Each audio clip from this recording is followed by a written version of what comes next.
Ladies and gentlemen, live from Comedy Bar in Toronto, it's After Hours with Ryan Belleville!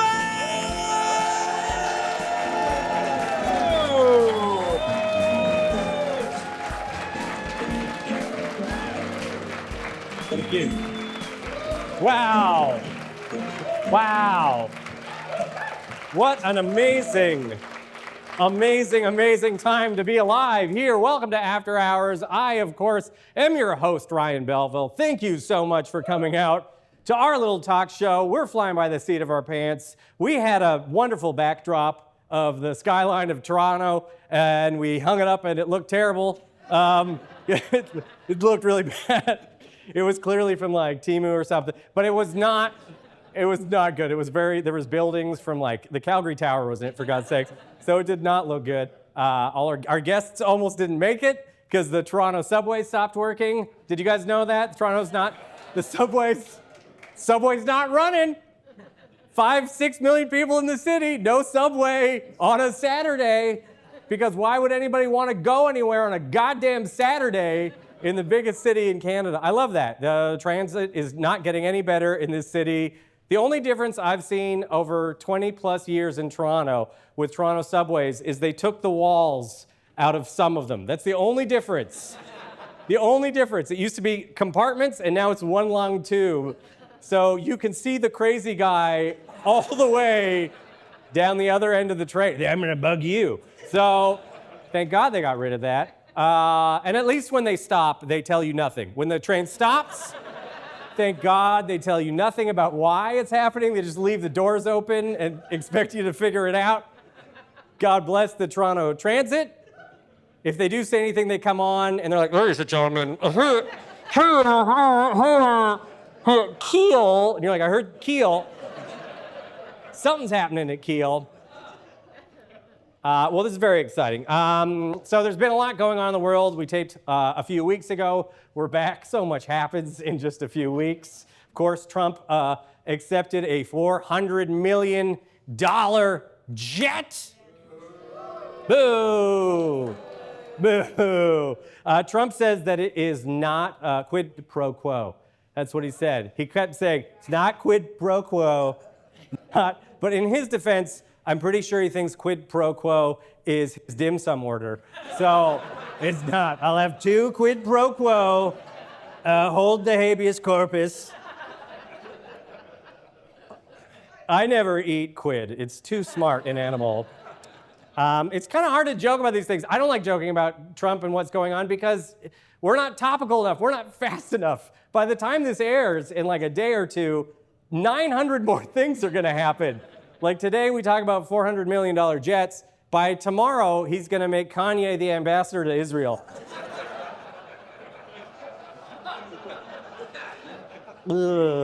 Okay. Of course, the biggest news, what's been the biggest news past couple weeks? The Leafs. The Leafs won a game. That is big news. They won a game. They're still alive. They're still alive. Woo! I was going to say a new pope. New pope. That was, yes, right there. You could tell how religious the audience is. Right there by one person. Yes, that did happen. There is a new pope. Well, of course, the new pope happened, and he's an American pope. They picked an American pope. They went through all the conclave. They did the swimsuit competition. They did a talent show. One of the cardinals got kicked out because he was doing magic for his talent. They had to kick him out when he asked for a child from the audience. It's an American pope. An American pope. America's got a pope. Chicago pope. Drives me crazy because you know Trump's taking credit for it too. He's like, I did it. I'm bringing jobs back to America. The papacy is back in America. First American pope since Jesus.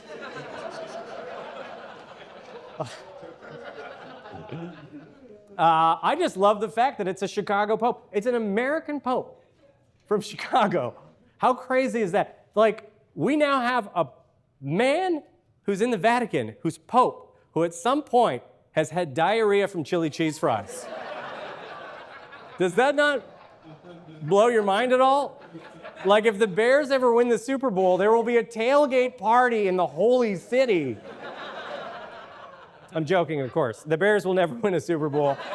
And I'm not joking about the diarrhea, though. That's a fact. They keep track of all the Pope diarrhea. It's public record in the Vatican. Did you know that, Mark? Yep. Yeah, he knew that. They keep track. Pope Pius III had diarrhea from an expired communion wafer. And Pope Benedict, he had diarrhea from a bad hot dog that he ate at a Nazi youth camping party. I know, he said that's the worst part of the Nazi youth was the diarrhea. What is that Oh, don't make fun of the Nazi Pope. Pick a lane. Pick a lane. Let's talk about the hottest news story. An Ohio woman was recently arrested after police discovered a raccoon with a meth pipe in the driver's seat of her car. Did you guys hear about that one? Did you hear about the meth raccoon? You think in Toronto having raccoons in your organics bin is bad now? Woo, wait till you meet Meth Raccon. They will open your organics, steal your money, get your daughter pregnant, and join Trump's cabinet. Oh! Meth raccoons. I love it. Meth raccoons. The raccoons are on meth. Koala bears all have chlamydia. Did you know that? In Australia, all the koala bears pretty much have chlamydia now. Like all the most adorable animals have some serious problems. Like they've all been hanging out at Burning Man together, and now the raccoons have meth, and the koalas have chlamydia, probably from humping the meth raccoons. This is fun. We actually got an exclusive interview. We're the first people. Everybody wanted them. They wanted to get him on CBC, but we're the first person to get this interview. We have Meth Raccon here for an interview. Meth Raccon, exclusive interview. Mark, could you go get Meth Raccon from the? He's not here. Meth Raccon's not here. No, he's not. He said he'd be here. He sounded very interested on the phone, but before the show we caught him stealing the catalytic converter out of your car. Man, I should have seen it coming. Meth Raccon, am I right? Meth Raccon! Stealing your women, stealing your cars. Meth Raccon! Giving chlamydia to koala bears. Fucking stop it. So dumb. That's so dumb. This is a good Toronto story. Hamlin Beach. Anybody ever go to Hamlin Beach? Yeah, Hamlin Beach is Toronto's only nude beach. Toronto's only nude beach is Hamlin Beach, and they've just passed a bylaw that watercraft vehicles have to be 200 meters from the shore now to give privacy to the people on the nude beach, right? And some of the locals are upset at the nude beach because if you have your dong in the sun and there's not a kayaker there to see it, did it really happen? But we've ensured that, even though there's going to be no watercraft, the nudists have said there will be plenty of motorboats still. Hey! How?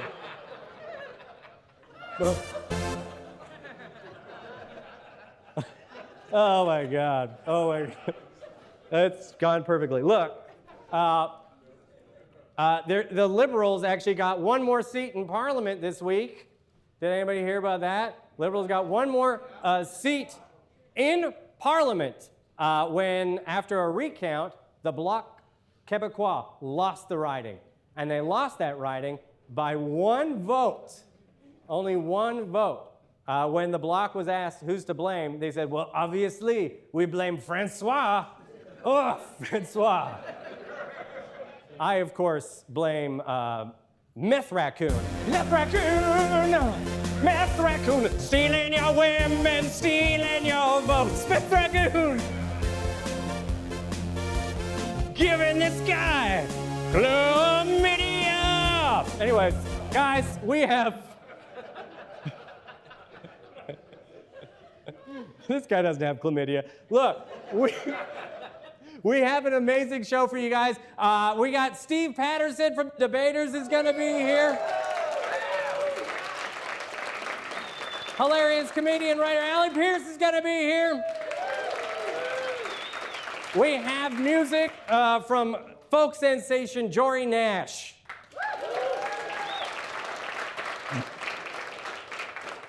And now, Mark, if you'd be so kind as to play whatever song you've picked as the song to play me over to the chair. Come on, the official After Hours.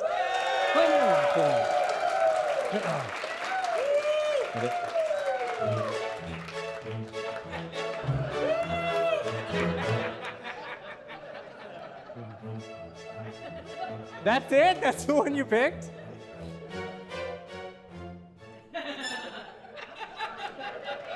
Mark Edwards, everybody. Mark Edwards of the After Hours Band. Give it up for Mark. How you doing today, Mark? I'm good. Yeah, you feeling excited? You feeling alive? You feel like we're going to actually do this properly this time, record everything? A little bit, yeah, because we have more advanced technology this time. I'm sorry, how so?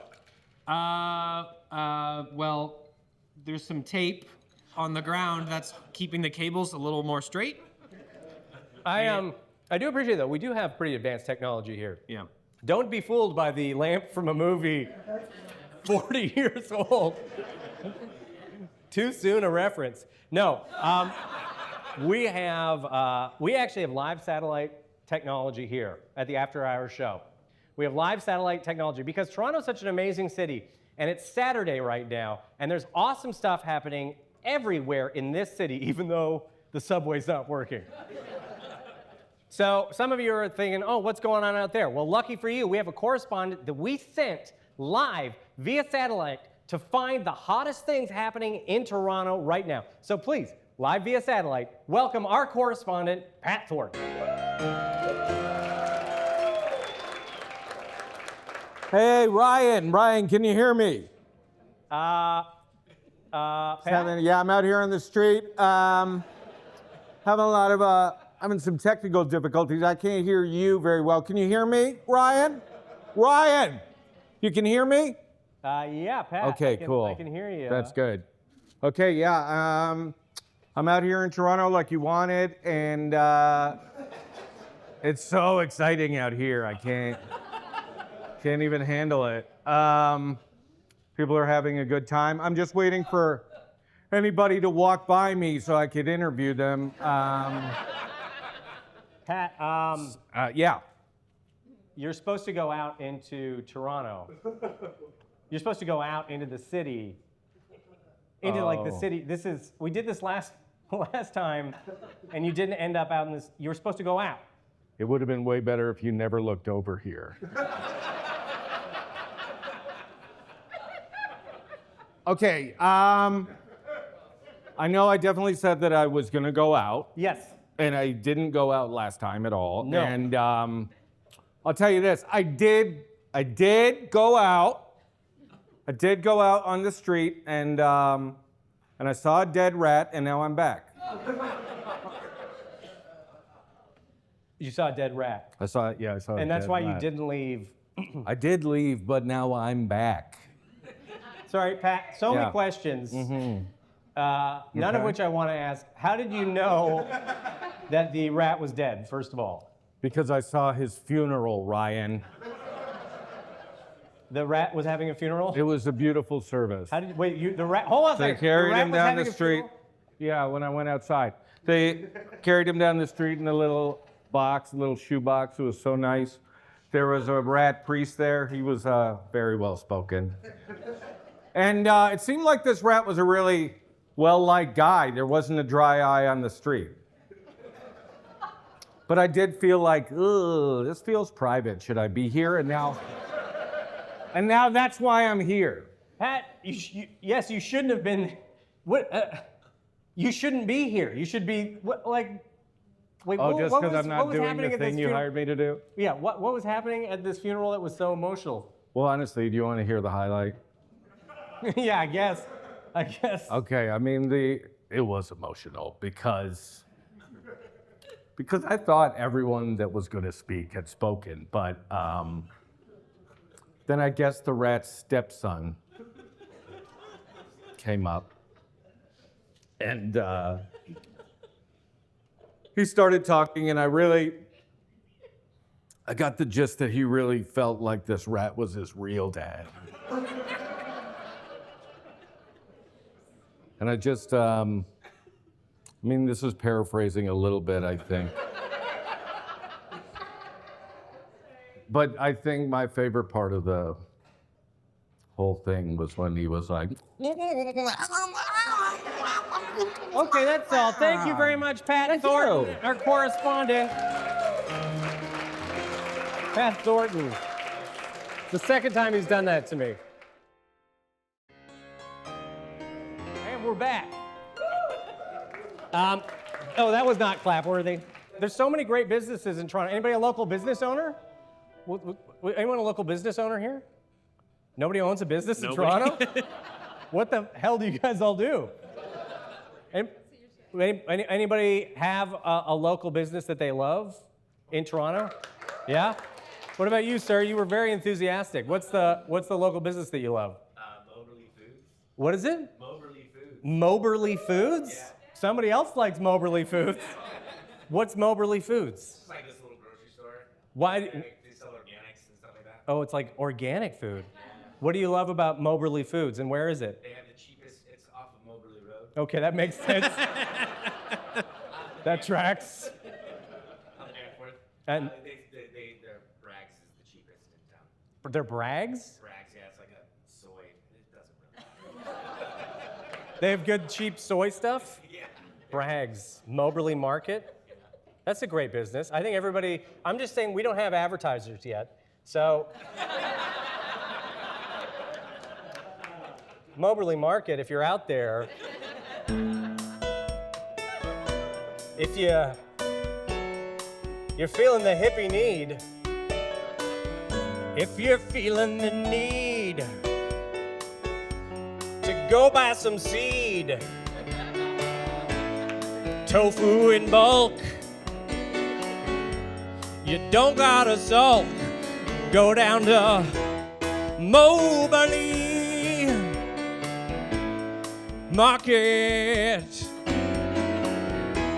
where the dirty hippies bring their giant bush. Okay, so we had some people in the film and television industry here as well. We had a few people. That's great. Has it been a busy summer so far? Nope. It's a little scary because Trump threatened 100% tariff on all foreign films, which everyone's like, how do you do that? Like, how could you even shoot a foreign film? Like, you need to shoot in other places. Yeah. There's no rhyme or reason. It's like if my daughter had a tantrum saying, I want a pet unicorn, you're like, I don't know if that's possible, but it's still gonna be a long night to deal with the ramifications. But people are still shooting here because this is a great place to shoot. Like, Canada's an amazing place to film, isn't it? We have one of the largest countries on Earth. We have multiple oceans. We have desert. We have rainforest. We have prairies. And I know a lot of people like shooting in other places.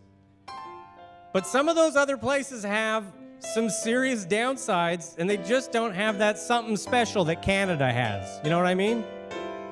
Right? Filming in LA, it's hot. And it has traffic you can't escape. Atlanta, well, it's so muggy. And long days, they might cause some chafe. Well, Australia's great, or so it seems, on social media. But we know for a fact, koalas, they all have chlamydia. So come shoot in Canada.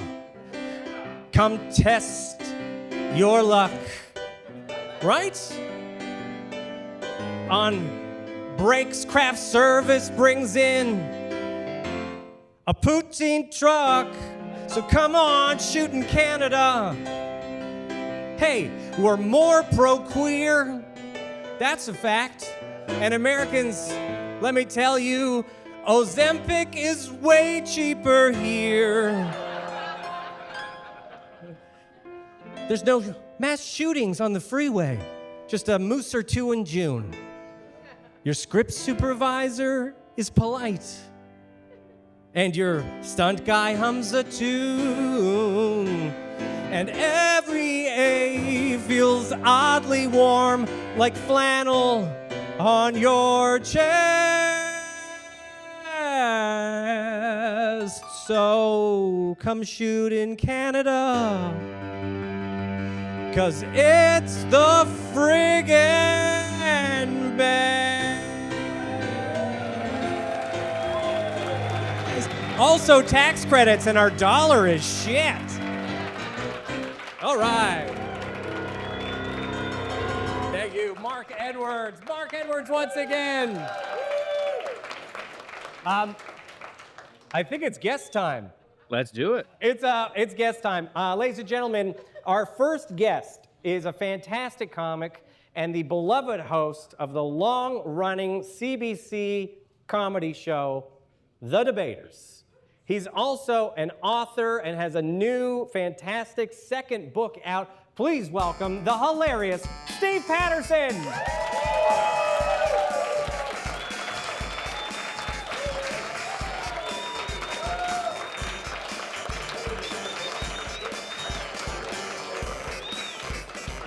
Oh, ladies and gentlemen, Steve Patterson. Good morning. Look at you. All right, buddy. You look great, Steve. Oh, thanks, man. Yeah, I didn't not look as good as you, but That's untrue. We're wearing almost the same thing, except you have the I have a cap. Newsies cap on. I do have a cap. News to break at any time. Yeah. So, This is actually rare. I got you because you're always on the road. You're always traveling. Like you're a hard man to nail down. Like you're and coast to coast every week. I feel like I went coast to coast. I live in the West End of Toronto, and I left my house on Wednesday, Yeah. and I just got here now. How did you get here? Portage a couple times. No, you get to meet a lot of people. I started on the subway, and then just a quirky little trick. They're like, "We're not gonna go where you wanted to go today." And then I got out and walked for a while, Right. and realized this is way longer than I thought. Yeah. Then I got in an Uber, and the Uber was heading in the wrong direction, and I said, "Can you just turn around on the Danforth?" And you can't. No, you You can't just turn around on the Danforth. So it took a long time to get here. Why? Because of the bike lanes. No, listen to the angry cyclist. No. No. Well, I'm sorry. We're very efficient. Our subway might not be efficient in Toronto, but the bike lanes are super efficient. And then they put them in, and then they're ripping them out again, and then they'll be back again in another. I wasn't gonna touch that, man. That's too hot button. It's too chaotic. I love it. They can never pick it's like they can never pick a lane, literally. We want the bike lanes, no bike lanes. We're building a subway to Scarborough. Ugh, no. No, we'll go bike to Scarborough. We'll go bike to Scarborough. Well, one of the things I love about you is you are a triple threat. You do a lot of things. See, I agree. Whoever just like triple threat, this guy can't even do one thing. Single threat. I agree with you. No, but you do so many things. Like you start out, okay, so we're a comedian, Yeah, right? yeah. You're a fantastic host of a television show. You're an author. But I was also, I couldn't believe the fact you were originally a singer. That was your thing. You wanted to be a professional singer. Yeah. I wrote advertising jingles for a while, and then I would sing those. And I'm then- trying that. I don't think it's gonna work. I know, I liked it, buddy. Buddy, I wish I could hear more from Beck. That sounded great. Wasn't that a great opening number? There's been a lot of music already. I think that like comedy and music go together really well, and if you see a really funny musician, it adds to the show, and if you see a comedian with musical chops, that adds to the show. Right. Too. Yeah. You add to the show. Thank you. Don't make him feel good. We're not paying him, for God's sakes. They should pay you. But what? No, but you were like a singer and you sing on stage sometimes. But how did you go from being like, it wasn't like you like to sing. You wanted to be a professional singer. And then somehow you went into comedy and like hosting on like CBC. How does that journey happen? That's an interesting question. Thank you. Thank you. I think that there's two kinds of singers in the world. There are people that are really, really, truly good at singing, and then there's people that are good enough at singing that it's kind of funny when they sing. And I was in that camp where I could be like, I'm a good singer for a comedian. Right. That's my sweet spot. Yeah. So I knew I wasn't going to get into the music professionally like that. And then when I started to do comedy, I don't even know how I got Debaters, to be honest. It's great. I love it. I love doing it. But it's a fantastic show. It's a great gig. It's arguably like the most popular Canadian. Well, two listeners. Yes. You hear that? Now, God, this audience is fantastic. Yeah, do you all listen to Debaters? Y'all listen to Debaters? It's a great show on CBC, and it's one of those shows that has been running a long time, and people love, like, I've done it a bunch of times. Yeah. I did it at Danforth Music Hall, sold out. It's great at the Danforth. And people come out. Like 1,000 people come to watch the Debaters, which is a rare feat for any sort of thing in Canada. What is it about that show that has like struck a chord with audiences so much, do you think? Well, I think that the format is a great format. I didn't come up with it. Richard Side, got to give him a shout out. He's Yeah, he's here. There he is. Yeah, Is he here, Richard? Has to be Richard. He came up with the what if comedians just debated things that no one really cares about is really the whole thing. Right. And sometimes we'll do a topic that they've actually debated in the House of Commons or whatever, and it still strikes a chord. And I just think the format, people really like it. It's a great writing exercise, as you know, for comedians. They're kind of coming out of their comfort zone and writing stuff. And the best part to me is, what we call the bare knuckle round. There's two comedians on stage making fun of each other at the same time, which doesn't happen anywhere else. And that's the part where comedians are like, I could do that show easy. Right. Fall. That's where they fall. Ripping on your friends. And have you ever wanted to do the debates? You're always like up there guiding the debates, but have you ever wanted to be in there and doing a debate? I did 3 before I started. Right. As a debater. Oh, so you know the drill. I do. Yeah, I don't know. I like it, but it's more fun when you don't win or lose. Right. Who would have thought? It's most fun being the referee. There's got to be one debate that sticks with you after all these years. Is there one that you're like, that's the one, it stays with me? Yeah, our most listened to one is William Shatner. And it was Eric Peterson versus Sean Cullen. And Eric Peterson I don't think he understood the assignment, but it was hilarious. Yeah.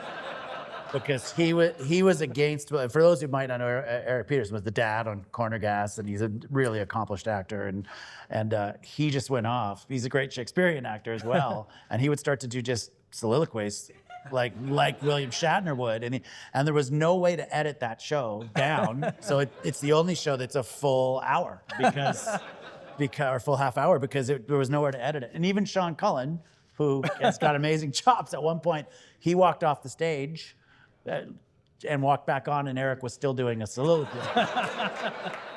So that was it, and it was in Ottawa. It was always a great crowd there. So anyway, that one sticks out. But there's been a whole bunch of great ones. Dave Hempstead debated on CBC that big oil is a good thing, and he won, which is weird. Yeah.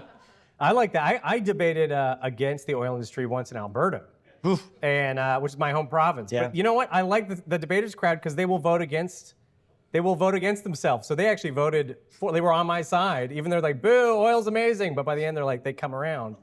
And I saw a debate in Toronto where I can't remember who was doing it, but the question is Toronto the worst city in Canada?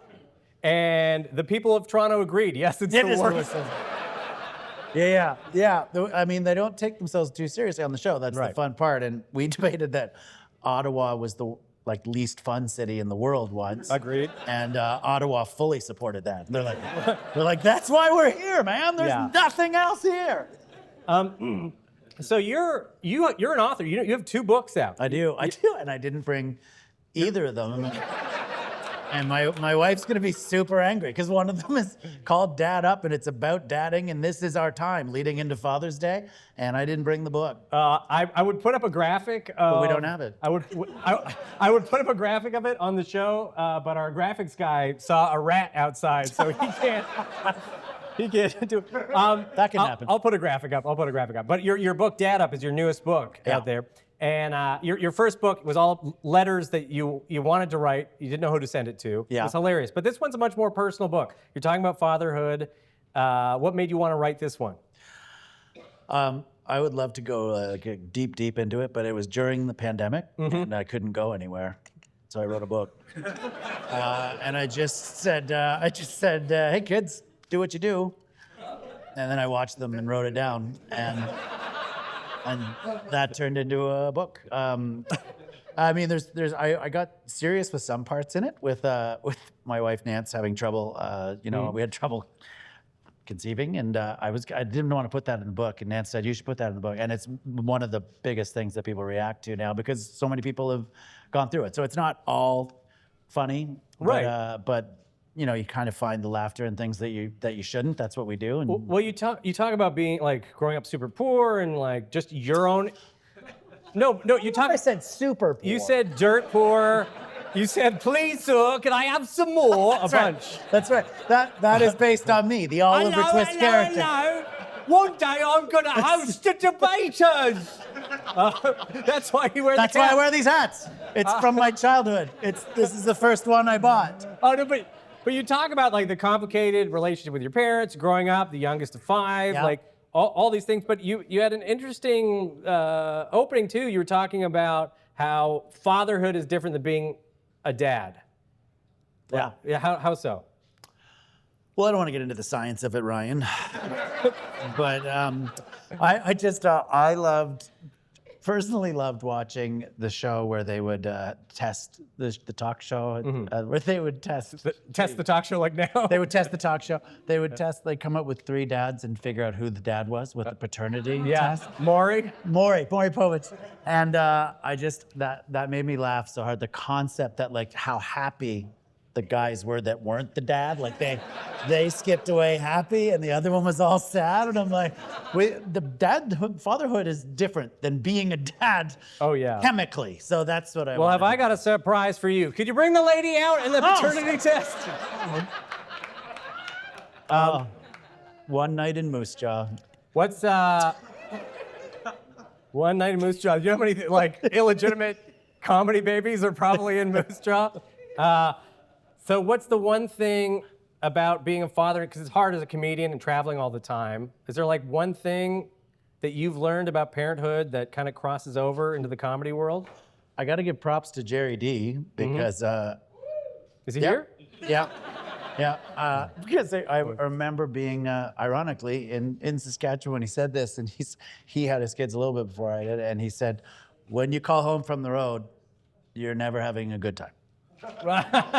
He's like, you're calling home and you're like, the show is tough, and I guess it's okay here, but he's like, you don't call from the middle of a room with people having a good time when you're on the road, and it feels weird because you're missing stuff at home, man. You travel a lot, and you don't want to miss those little milestones. But the comedy family is like a surrogate family. I mean, when you get to know the people in especially Canadian comedy, I don't even know why we're in it. Yeah. We're in it for moments like this. We're in it for the fun. We're not in it for the money, that's for sure. No, because they pay you in Canadian. No one tells you that. No. Yeah. Tire money. Canadian tire money. Ladies and gentlemen, Steve Patterson, everybody. Hey, thanks. What do I do? No, now? you just hang up a second.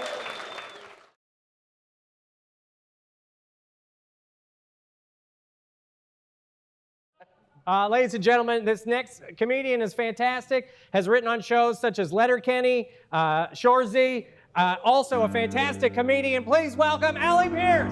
Woo! Oh my God, thank you, Allie. You come on over. Oh, you're losing your. Hi. Hello. Thanks for coming on the show. Yeah. We've got fun. Welcome, Allie. How you doing? Thanks for having me. You almost didn't make it too. Oh, yeah, you already did the bit. This yeah. song, right? That bit is my life. Yeah. And then they drop you off one stop away, and then it's like, well, you better get back on the subway. I'm like, no, now you've taken me this far. Take me the last stop, and they didn't. I screamed, but they didn't. They just took you. Oh, they just took you to like Woodbine, and then they're like, "It's fine Like, now." get off. I love it. We're not selling Toronto very well tonight. When it works, it works. Yeah. It works fantastic. Well, you've been like super busy. It feels like every time I look, you're going to a comedy festival. Were you just at Winnipeg and Halifax? No, just Halifax, but thanks for bringing it up. Okay. Ooh. No, we were at Halifax together for the festival. Yes. But did you have fun? I did have fun. Yeah, it was great. Yeah, but I had to fly Flair, which is, you didn't fly Flair, did you? I didn't fly Flair. Yeah, there's no. tiers to the comedy festival, I think.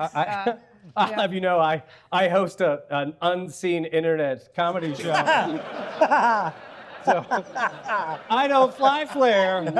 Sponsored by Flair. Unless, of course, they would sponsor us. Yeah. So they will fly your amazing airline all the time. Yeah. How was Flair? Was it like It terrible? was made of cardboard. It was terrible. What we were like, we're on the plane, and the flight attendant is doing the safety demonstration, and she turns to one of the passengers and she's like, "I'm gonna need you to pay attention." And I was like, I'm like, what does she know that we don't know? It's going down. It's definitely not going to last. Yeah. Well, I love the comedy festivals for the hang, right? That's my favorite Yeah. part. It's the hang. We get to Yeah. be together and do fun stuff. It's sort of like camp for comedians. It is. And there's Yeah. people like you. Did you do Just for Laughs like last 3 times? Yeah. That's and then it went under. Then it went down. And then they went bankrupt.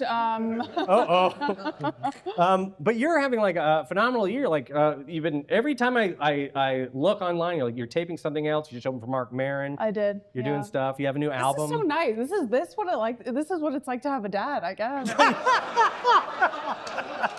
Cool. You're doing so good. You're doing great. Thanks. Yeah. Thank you. Yeah. We got that on camera, right? Yeah. Okay. You've made so many great life choices. I might read your book just for for advice on being a scientific dad. purposes, Well, how did you start doing comedy? When did you start?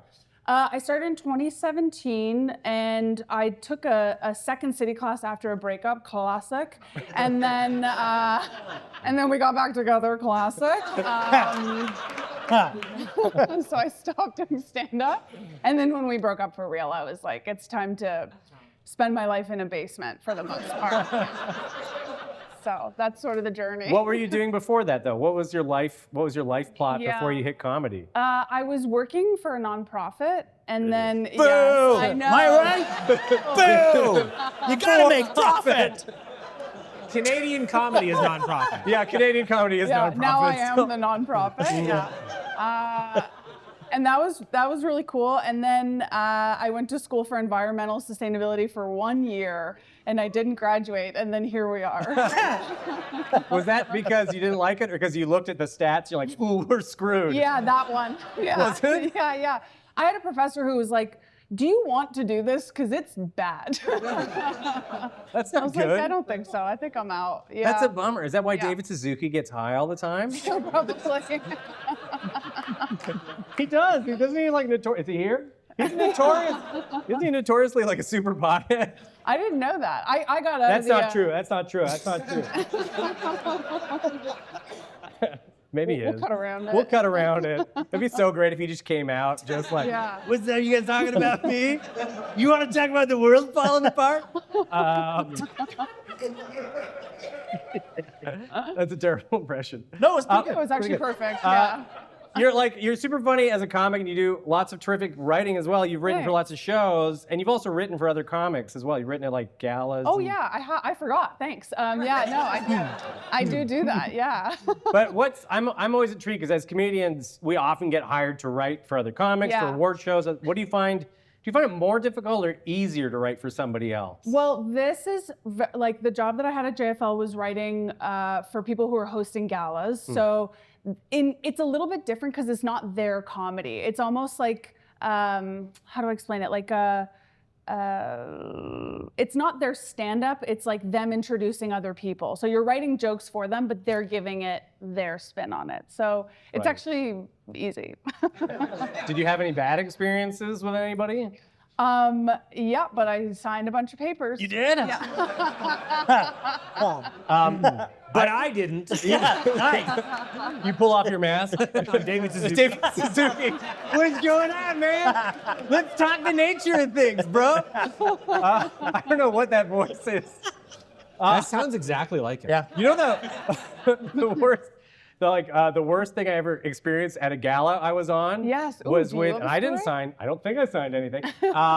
Was Tom Arnold was hosting. Okay. And I know some people went ooh already. Not Tom Arnold. And he was hosting, and it was going well. Like every part of the gala was going great. Everybody had amazing sets. It was at Theatre Saint Denis. It was packed, magical evening. And then they had a big sketch at the end. And this is right around the time of the Abu Ghraib prison scandal. Ugh. Remember that? Yeah. Like all the bad stuff and all the photos. So somebody thought it'd be funny to do Abu Ghraib the musical sketch. And Prince, how did that go? What's that? And how did that It when go? people were just started leaving. You know, the end of all the old Just for Laughs were like, oh no, it's over. And the crowd files out of the theater. That's probably from that show. That's probably from that show. I had a couple of questions I want to ask both of you to chime in on, if that's okay. Because like we were talking about bits that all comics have. What's one bit that either of you have that you've always loved that the audience has never loved? Where to begin? For me, it's the David Suzuki bit. But, It's very recent. no, but we always have like a bit that we're like, oh, I just can't make it work, but you keep trying it. Yeah, you have one? I know mine. What is it? Yeah, it doesn't work. It works like 3% of the time. It's the idea that, well, I can't wait for it to bomb here too.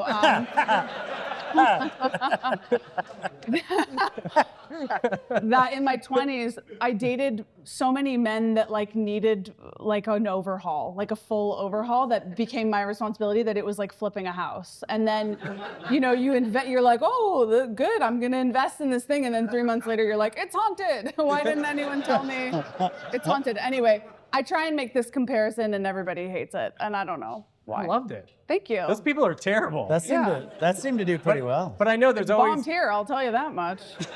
On this stage, on I this mean. stage, yeah. There's because there's always bits that you're like, why doesn't it work? If it's funny in my brain, Yeah. that's kind of the secret, right? To a good bit, you have to think it's funny first, and then you have to translate it. No, I disagree, No. Ryan. I disagree. I like to talk about things that I don't find amusing whatsoever.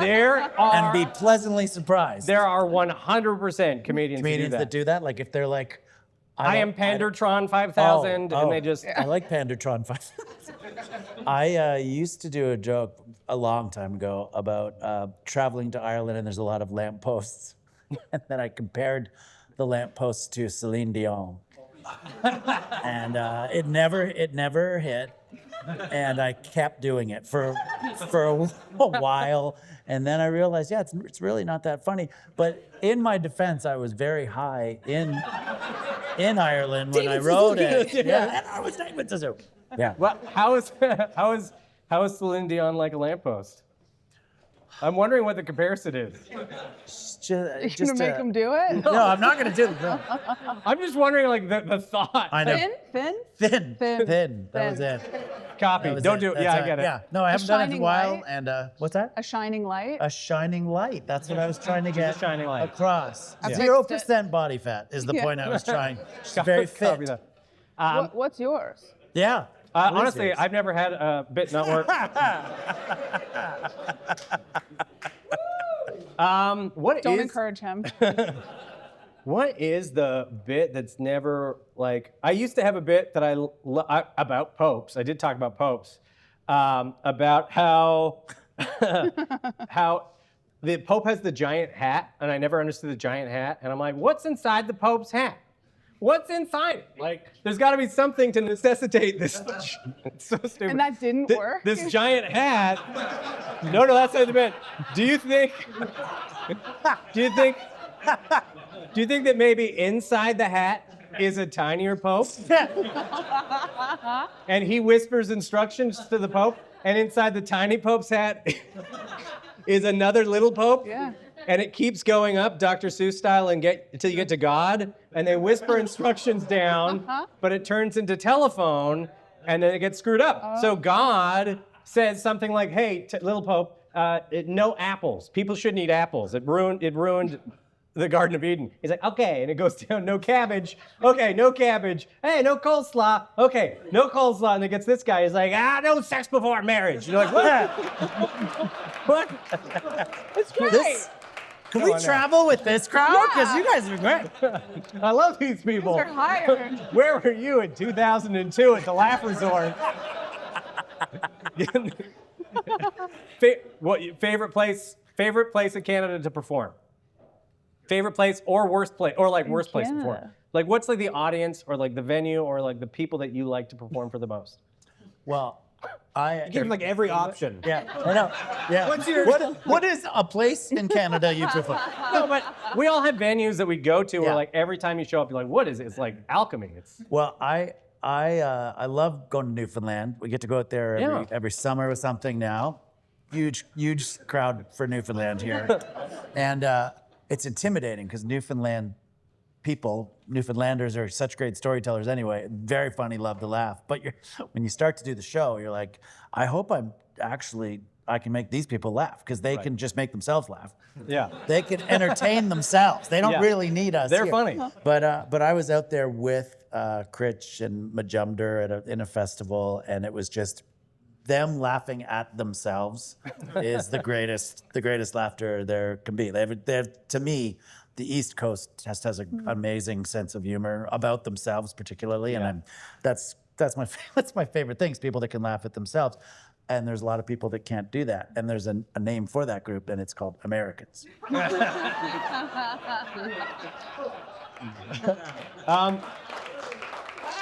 Yeah, I like it. I'm trying to ask because this is a show about like promoting talent, promoting people who are here, and because I honestly think Canada has some of the best comedians, some of the best actors, some of the best musicians, and some of the world knows that, but a lot of people don't know. Like, there's so many great people here, and so I want to ask everyone: where do you go to find Canadian artists? Like, is there a comedy club? Is there like a bookstore you like to go to? Is there a live place you like to go see Canadian music? Like, is there a place you go, oh, that's where I like to go see what's what and check stuff out? I mean, Comedy Bar.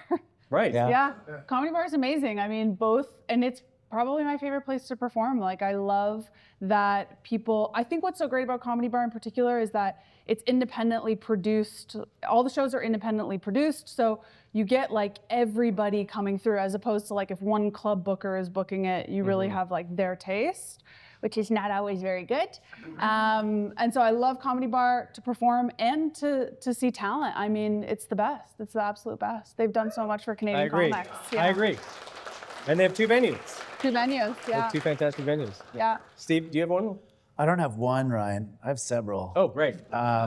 How much time do we have? No, I feel very fortunate with debaters because we get to travel to theaters wherever we go in Canada. And Calgary is an amazing scene. And you get to meet local people that are, we get to help break them because they don't travel around that much. So, we're going to Yellowknife soon. And just, I encourage everyone to go to see a show at a Canadian theater where you maybe don't know who's on the show because, pound for pound, I think Canadians have amazing comedians. We have amazing, just everyone in entertainment. And I love going to see a show where I don't know anyone on it and being pleasantly surprised as opposed to, I kind of famously, like in Just for Laughs, you'll see a Canadian comedian open up for a bigger American name and kind of blow them off the stage because they're just pound for pound funnier. It's not a disrespect to the American comedians. I just wish we would promote our own better. That's all. Well, I want to thank you both for coming here today. You've been amazing. I want everybody who's watching in here, but also out there in the world, to go onto socials, follow these Canadian artists, go buy tickets to their shows, buy Dad Up from Steve Patterson, and we have a great musical act coming up. And thanks to both of you guys for being here today. I really appreciate it. Once again, Thanks, Allie Ryan. Pearse, Steve Patterson. Thanks, brother. You guys are awesome.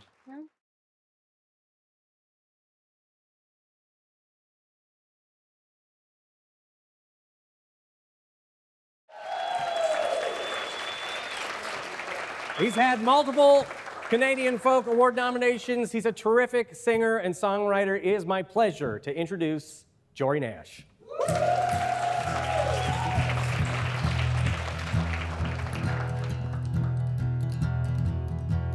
My last lover was a drama queen. Oh, but I didn't know until I switched on the spotlight and she began the show. Now I'm not saying I'm innocent, that I was not at fault, but I didn't think she had the wherewithal to grind the whole thing to a halt. Are you ready to love? Are you ready for anything? Are you ready to fall? Are you ready for the eye and the hurricane? Do you know who you are? Are you waiting for the light to change? It was a false start, but are you ready to love again?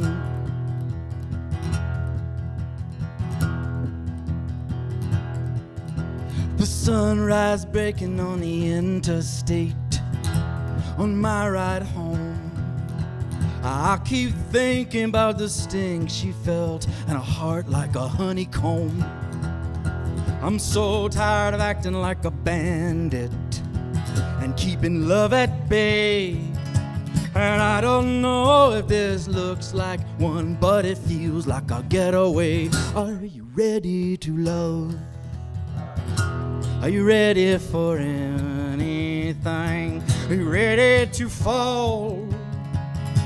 Are you ready for the eye and the hurricane? Do you know who you are? Are you waiting for the light to change? It was a false start, but are you ready to love again? Well, I pay my dues and I want the news. I'm not some fly on a wall, and you seem to see things clearer than me. I don't believe you at all, not at all, not at all, not at all.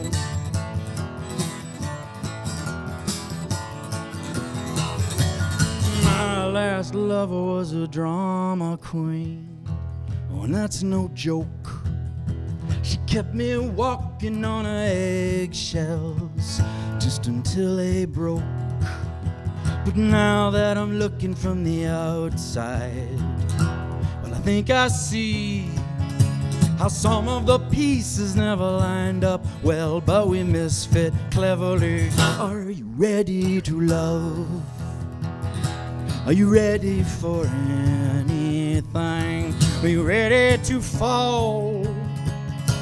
Are you ready for the eye and the hurricane? Do you know who you are? Are you waiting for your life to change? It was a false start, but are you ready to love again?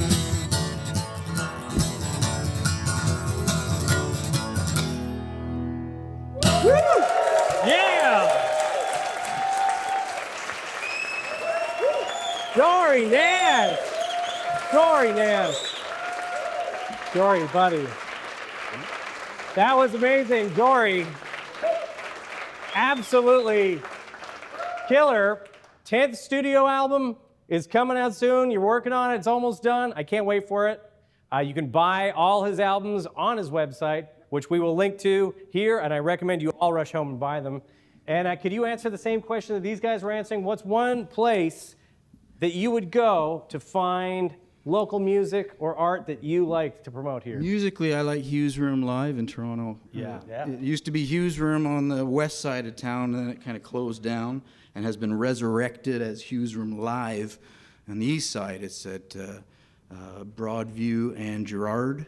It's a 200-seat listening venue. In this town, there's a lot of small clubs, and there's a lot of like 500-seat and up theaters, but there wasn't anything in between, like a good soft seat or little listening room for 200-seat place, and it's filled a real void. So, and it's not for profit now, and supports jazz and blues and folk and lots of different styles, and there's great music happening there. Awesome, Hughes Room. Once again, Jory, do you mind playing us out? Once again, Jory Nash.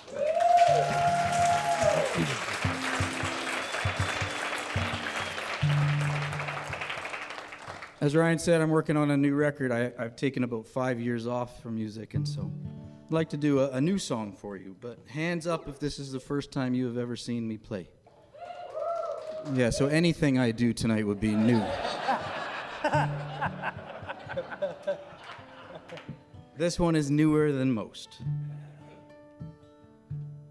Called Oh Little One.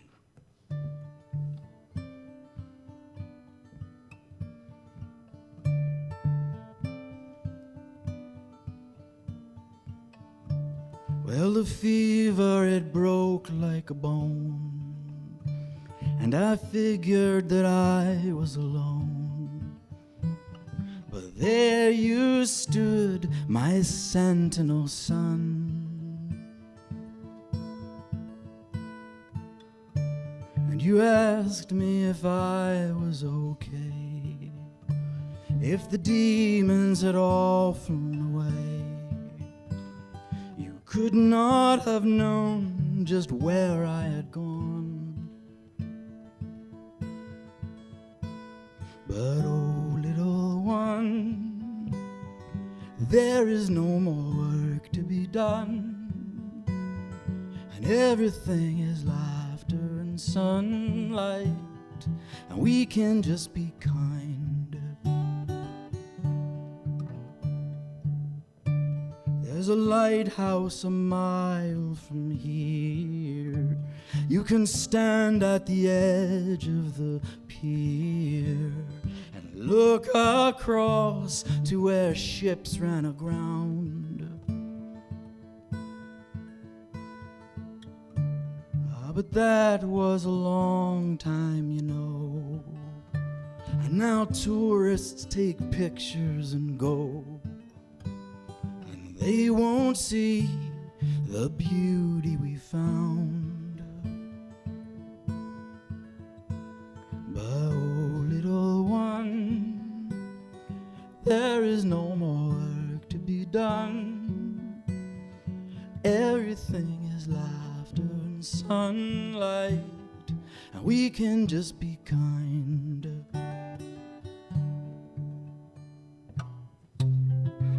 Hear my voice, take my hand, and rejoice. We will go walking in the sand.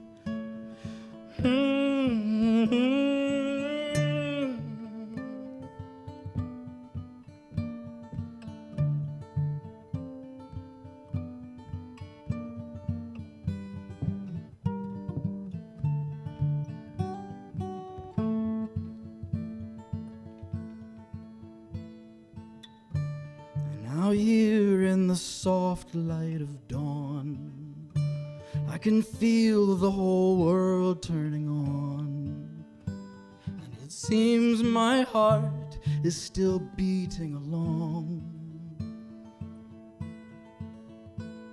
But oh, little one, there is no more work to be done, and everything is laughter and sunlight, and we can just be kind.